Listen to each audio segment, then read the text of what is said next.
When I have the back camera on, there's always such anxiety that like something went wrong and I just don't know until I finish filming. So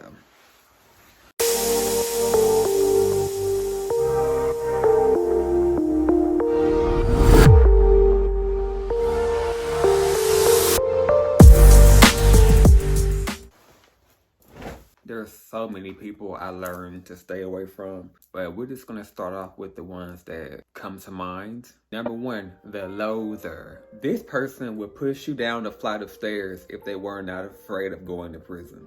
It's not safe or fair to yourself to keep the company of these people, because if this type of person is in your life, then you most likely suspect that they don't like you. You most likely just underestimate them. This person is jealous of you in some way, whether they realize it or not. This person will put you in a bad situation and will gaslight you into thinking it was all your fault. Number two, the my man person. This is not only geared towards women, it can definitely be towards men and their girlfriends and men and their boyfriends. You get what I'm saying? There's no gender roles, no sexuality roles to this. Now, before I start, do not get me wrong. You should most definitely separate your relationships and your friendships. Putting your relationship on a certain level of importance that is different from your friendships. But making your lifelong friends that you've known longer than that 3-month relationship with your new boyfriend, girlfriend is debatable. But that's a whole nother video. Once this person gets into a relationship, they become that person's Siamese twin. Inseparable. You can never get this person to themselves. And when you bring it up, it becomes a problem. This person is often jealous-hearted and territorial towards their new lover. And if you find any dirt on their new boyfriend, girlfriend, and God forbid, if you try to tell this friend, they will always choose them over you. And when they're single again, they always come crawling back. You are not a doormat. This is the time that you start to respect yourself. I think it's best that you block them. And these people, try not to take them too seriously. Unfortunately, some people are terrified of being alone. Number three, the stress magnet. These people are similar to the Debbie Downers, who I'm going to mention later in the video. Everything is a big deal to stress magnets. The sky is always falling. Negativity is literally their comfort zone. Positivity either bores them or they flat out just can't comprehend it. This either stems from trauma, bitterness, or both. And you have to ask yourself, why do you hang out with them? But they're oftentimes your parents or relatives. And you may feel like you need to tolerate them because they're your family. But I recommend loving them from a distance. Number four, the fun friend. It doesn't have to be a friend. It could be a relative, a boyfriend, girlfriend. This is the person that you call for a good time. But the moment that you start getting emotionally mushy is when they fall back. You start venting about something or opening up to them, they don't want to hear any of that. You may think, oh, this is just a good vibes only type of person. But honestly, it's not hard to differentiate between the two. This person just wants to have fun and genuinely does not care about your problems. And that's okay, but let's communicate that. But number five, the opportunist. These people see the potential in you. They see the greatness in you that you may not even see yourself. They want to be there once you become successful. They see you as a golden goose. They want to be there to say, oh, I was there for you when you was at the bottom. I'm a real one. But if you're at the bottom too long, they're gonna leave.